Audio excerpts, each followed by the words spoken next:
نحمده ونصلي على رسوله الكريم اما بعد فاعوذ بالله من الشيطان الرجيم بسم الله الرحمن الرحیم۔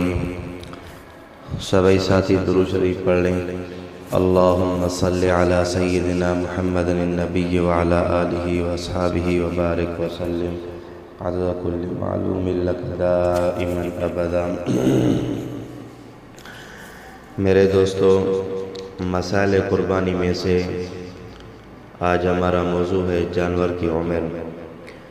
جانور کی عمر کے بارے میں اہل سنت والجماعت کا موقف یہ ہے کہ قربانی کے جانوروں میں بھیڑ بکری 1 سال، گائے بھینس 2 سال اور اونٹ 5 سال کا ہونا ضروری ہے۔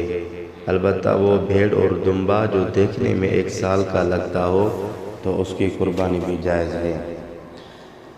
فتاوی عالمگیریہ جلد نمبر 5 صفحہ نمبر 297 کتاب العضحیہ الباب الخامس فی بیان محل اقامت الواجب میں مذکور ہے کہ فلا یجوز شیء مما ذکرنا من الابن والبقر والغنم عن الاضحیۃ الا الثنی من کل جنس، یعنی قربانی کے لیے اونٹ گائے اور بکری کا ثنی ہونا ضروری ہے۔ اگر یہ آگے ہے کہ وَإِلَّا الْجَزَعُ مِنَ الزَّأْنِ خَاصَّةً إِذَا كَانَ عَظِيمًا، اگر یہ نہ ملے منع سنی عمر والے جانور نہ ملیں تو 6 مہینے کا مینڈھا جو دیکھنے میں بڑا نظر آئے جائز ہے۔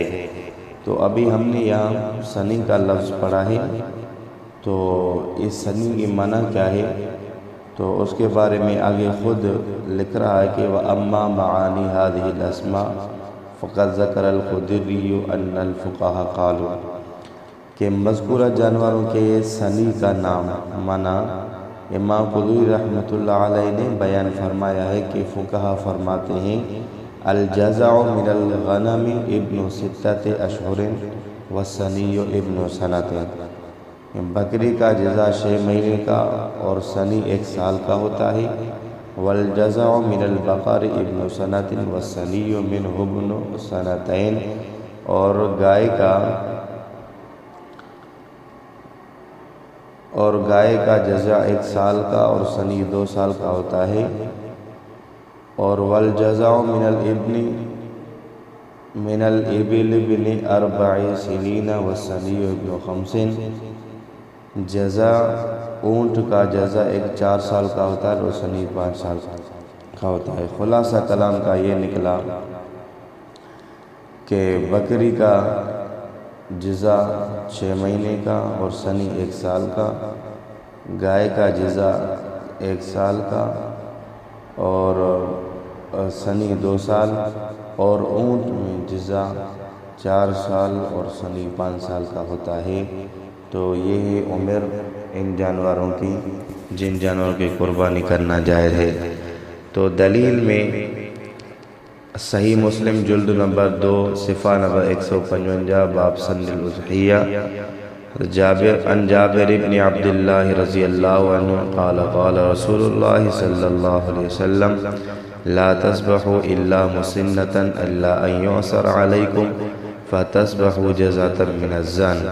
حضرت جابر بن عبداللہ رضی اللہ عنہ سے روایت ہے کہ رسول اللہ صلی اللہ علیہ وسلم نے فرمایا قربانی کے لیے مسنہ یعنی قربانی کی عمر والا جانور ذبح کرو، ہاں اگر ایسا جانور میسر نہ ہو تو پھر دمبے میں جزع یعنی 6 ماہ کا دمبا جو سال کا لگتا ہو ذبح کرو۔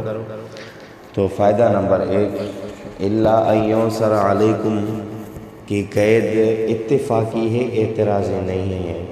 مطلب کیا ہے کہ اگر کوئی بندہ 6 ماہ کا ایسا دمبا ذبح کرے جو دیکھنے میں سال کا لگتا ہو تو جائز ہے، اگرچہ اس سے 1 سال کا بکرا میسر ہو، یعنی اگر 1 سال کا بکرا میسر ہو مل رہا ہے لیکن پھر وہ بھی دمبا جزع کی عمر والا یعنی 6 مہینے کی عمر والا جو دیکھنے میں 1 سال کی عمر والے کے برابر لگ رہا ہے، وہ اگر ذبح کر رہا ہے تو اس کے لیے جائز ہے، کر سکتا ہے۔ جمہور فقہا فائدہ نمبر 2، اس حدیث میں 2 باتیں قابل غور ہیں۔ نمبر 1، اس میں آپ صلی اللہ علیہ وسلم نے قربانی کے جانور کے لیے لفظ مسنہ استعمال فرمایا۔ جمہور فقہاء کرام رحمہ اللہ مسنہ کا مطلب یہ بیان فرمایا کہ اس سے مراد اونٹ، گائے اور بکری میں سے السنی ہے، یعنی مسنہ کا جو لفظ ہے اس سے مراد گائے، بکری اور اونٹ کی جو عمر ہے وہ سنی مراد ہے اور کو نہیں ہے۔ اس پر ہم ایک دلیل دے رہے ہیں، وہ ویسے تو دلیل بہت سارے ہیں لیکن بس شرح مسلم للنووی جلد نمبر 2 صفحہ نمبر 155، امام ابو زکریا یحییٰ بن شرف النووی رحمۃ اللہ علیہ المتوفی 666 ہجری فرماتے ہیں، قال العلماء المسنۃ ہی الثنیۃ من کل شیء من الابل والبقر والغنم۔ علماء کرام فرماتے ہیں کہ مسنہ سے مراد اونٹ، گائے اور بکری میں سے الثنی مراد ہے، اور فقہاء کرام کے یہاں الثنی سے مراد یہ کہ بھیڑ اور فقہاء کرام کے ہاں الثنی، کیونکہ فقہاء کرام مسنہ سے مراد الثنی لیتے ہیں، تو الثنی سے مراد کیا ہے؟ تو بھیڑ بکری 1 سال کی ہو، گائے اور بھینس 2 سال کی اور اونٹ 5 سال کا ہو، تو یہ فقہاء کرام وری فرقے سے الثنی کی مراد لیتے ہیں۔ اس کے بعد اس میں جو ہمیں دوسرا فائدہ حدیث سے ہو رہا ہے وہ یہ ہے کہ مذکورہ حدیث میں مسنہ کے متبادل جزعۃ من الضأن کا حکم فرمایا۔ اس سے مراد وہ دمبا ہو جو 6 ماہ کا ہوگا مگر دیکھنے میں 1 سال کا ہو۔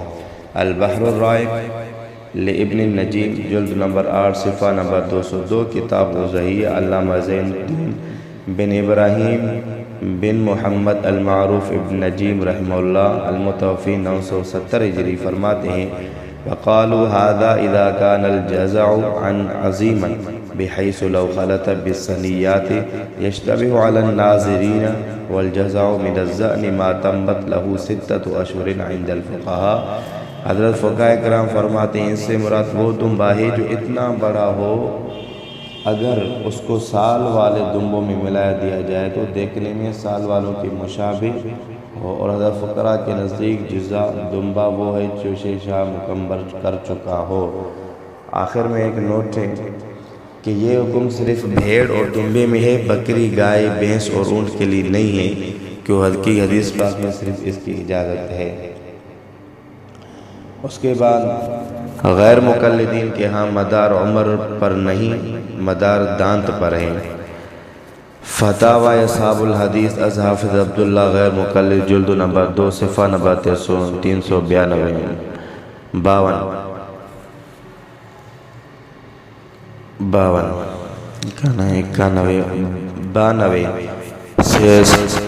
392 قربانی کے جانوروں کے لیے لکھتے ہیں کہ قربانی کے جانوروں کے لیے ضروری ہے کہ وہ 2 دانتا ہو، اس کے لیے عمر کی کوئی قید نہیں ہے، کیونکہ علاقے کی آب و ہوا کی وجہ سے اس کے 2 دانتا ہونے کی عمر میں کمی بیشی ہو سکتی ہے۔ اگر 2 دانتا نہ ملے تو 1 سال کا دمبا یا شترا ذبح کیا جا سکتا ہے۔ تو وہ دلیل کیا دیتے ہیں؟ دلیل میں صحیح مسلم جلد نمبر 2 صفحہ نمبر 155 باب سن الاضحیہ، عن جابر بن عبداللہ رضی اللہ عنہ قال رسول اللہ صلی اللہ علیہ وسلم لا تذبحوا الا مسنۃ الا ان یعصر علیکم فتذبحوا جزعۃ من الضأن۔ حضرت جابر بن عبداللہ رضی اللہ عنہ سے روایت ہے کہ رسول پاک صلی اللہ علیہ وسلم نے فرمایا قربانی کے لیے مسنہ ذبح کرو، ہاں اگر ایسا جانور میسر نہ تو پھر دمبا میں سے جزع کیا کرو، ذبح کرو۔ تو حدیث میں لفظ مسنہ ہے، اور مسنہ کا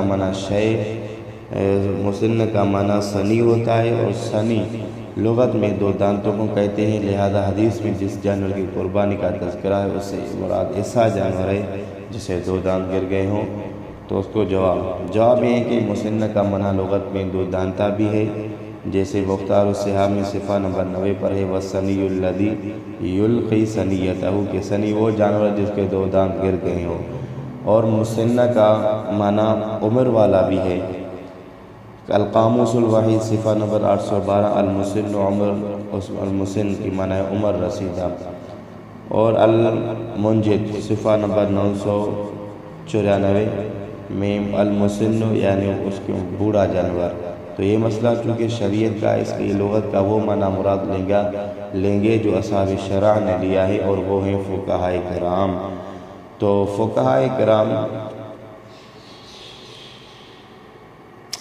کیونکہ سنن الترمذی جلد نمبر 1 صفحہ نمبر 193 باب غسل میت، امام ابو عیسیٰ محمد بن ثورہ ترمذی رحمۃ اللہ علیہ المتوفی 279 ہجری فرماتے ہیں وَكَذَلِكَ قَالَ الْفُقَهَاءُ وَهُمْ أَعْلَمُ بِمَعْنِى الْحَدِيثِ، اور فقہ حدیث کا معنی زیادہ جانتے ہیں۔ دوسرا جواب، فقہ اگر حدیث کا معنی زیادہ جانتے ہیں تو جو معنی حدیث کے فقہ نے لی ہے تو ہم بولیں گے، تو یا مصنف سے مراد فقہ نے عمر لی ہے، دانتوں کا اعتبار نہیں کیا تو ہم وہ کریں گے۔ جزا سے مراد باتفاق، دوسرا جواب، جزا سے مراد باتفاق امت دمبے اور بھیڑ میں 6 ماہ کی عمر والا جانور ہے۔ مصنف کے متبادل عمر کے اعتبار سے جانور کا تعین کرنا اس بات کی دلیل ہے کہ مصنف کا بنیاد عمر ہے نہ کہ دانت، یعنی جزا سے مراد اتفاق امت دمبے اور بھیڑ میں 6 ماہ کی عمر والا جانور ہے۔ تو اب مصنف کے متبادل عمر کے اعتبار سے جانور کا تعین کرنا، یعنی عمر کے حساب سے ہم جانور کا تعین کر رہے ہیں، تو یہ بھی اس بات کی دلیل ہے کہ مصنف کی بنیاد عمر ہے، دانت کا گرنا نہیں ہے۔ اس کے بعد ایک فائدہ ہے، اہل سنت والجماعت کے ہاں حلال جانور کے ساتھ اعضاء کھانا مکروہ ہے۔ دلیل مصنف عبدالرزاق جلد نمبر 4 صفحہ نمبر 490، اسن الکبریٰ 409، اسن الکبریٰ للبہقی جلد نمبر 10 صفحہ نمبر 7 باب ما یکرہ من الشہاد میں امام ابو بکر عبدالرزاق بن حمام نافع المیری الصنعانی سے المتوفی 211 ہجری، اور امام ابو بکر احمد بن حسین بن علی بن موسیٰ البہقی المتوفی 458 ہجری حدیث نقل کرتے ہیں کہ عن مجاہد قال کان رسول اللہ صلی اللہ علیہ وسلم یکرہ من الشاة 7 الدم والحیا والانثیین والغد والذکر والمسانۃ والمرارہ۔ حضرت مجاہد بیان کرتے ہیں کہ رسول صلی اللہ علیہ وسلم بکری کے ساتھ اعضاء کھانے کو پسند نہیں کرتے تھے، ایک دم مسفوح یعنی بہتا ہوا خون، دوسرا مادہ جانور کی شرمگاہ، تیسرا خصیتین، اور چوتھا غدود، پانچواں نر جانور کی پیشابگاہ، چھٹا مسانہ، ساتواں پتا۔ تو فائدہ، دم مسفوح کھانا بوجہ نص قطعی کے حرام ہے، جبکہ 6 کا کھانا مکروہ، جبکہ غیر مقلدین کے ہاں دم مسفوح کے علاوہ حلال جانور کا ہر عضو حلال ہے۔ فتاوی نظریہ جلد نمبر 3 صفحہ نمبر 320 میں میاں نذیر حسین دہلوی المتوفی 1320 ہجری لکھتے ہیں کہ بکری وغیرہ جتنے جانور حلال ہیں ان کے تمام اجزاء حلال ہیں، ان کی کوئی چیز حرام نہیں۔ ہاں دم مسفوح البتہ حرام ہے کہ اس کی حرمت صریح قرآن مجید میں آئی ہے، اس کے سوا باقی اور تمام چیزیں حلال ہیں کیونکہ ان کی حرمت ثابت نہیں ہے۔ اس وجہ سے کہ شریعت نے حلال جانور کو حلال کر دیا تو ہمارے لیے اس کے تمام اجزاء حلال۔